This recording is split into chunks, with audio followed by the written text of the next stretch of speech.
besøk av noen småfugler som driver og sjekker ut maten min bort på bordet der. Koselig med litt fuglekvitter. Det er teltet oppe.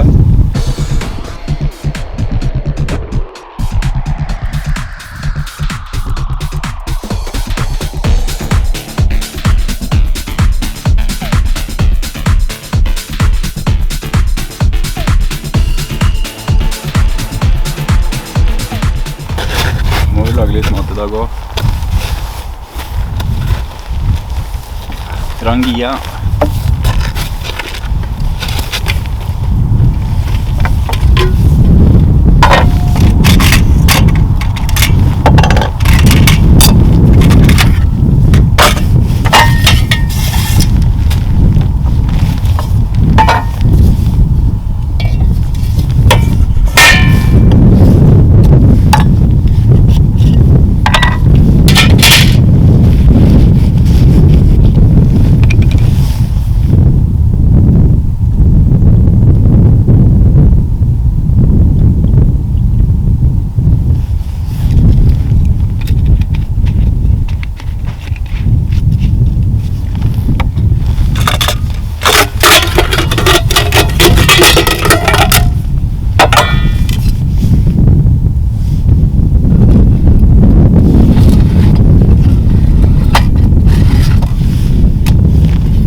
Litt egg, pølser, skinke, ja, omelettblanding og på noe polarbrød tenker jeg i dag.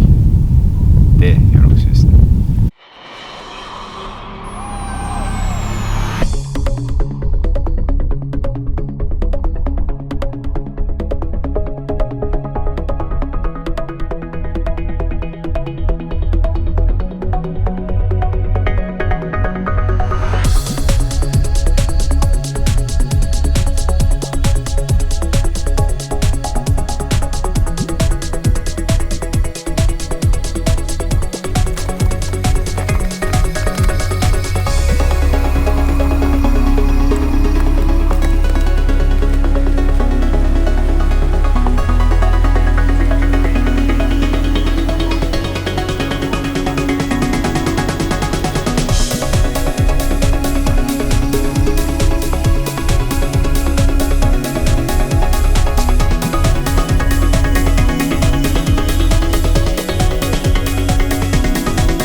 Da har jeg tatt en tur inn i teltet. Tenkte jeg skulle blåse opp puta.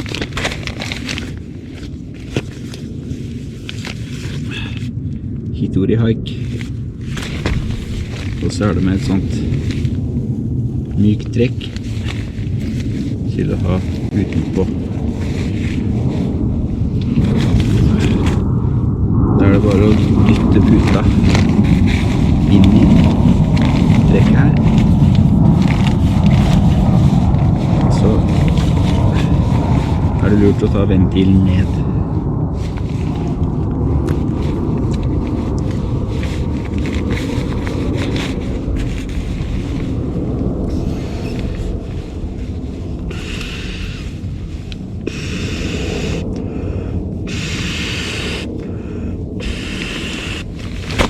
Jeg blåser bare litt for å sjekke at han havner riktig inni der, og det ser sånn ut.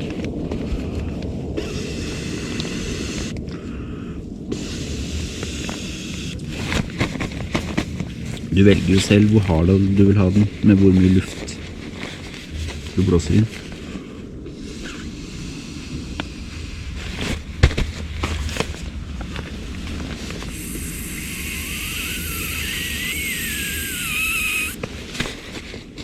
Sette på proppen. Da har vi deilig pute med trekk. Dette er fjellbuk. Isolert fjellbuk. God og varm. Du kan bruke den til alt mulig. Jeg har også liggeunderlag som vi skal blåse opp. Det er Exped Downmat 7.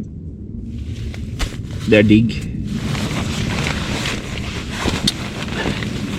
Det er oppblåsbart med egen pumpe. Bare bruke hendene. Og så er det fylt med dun, så det er veldig godt og varmt.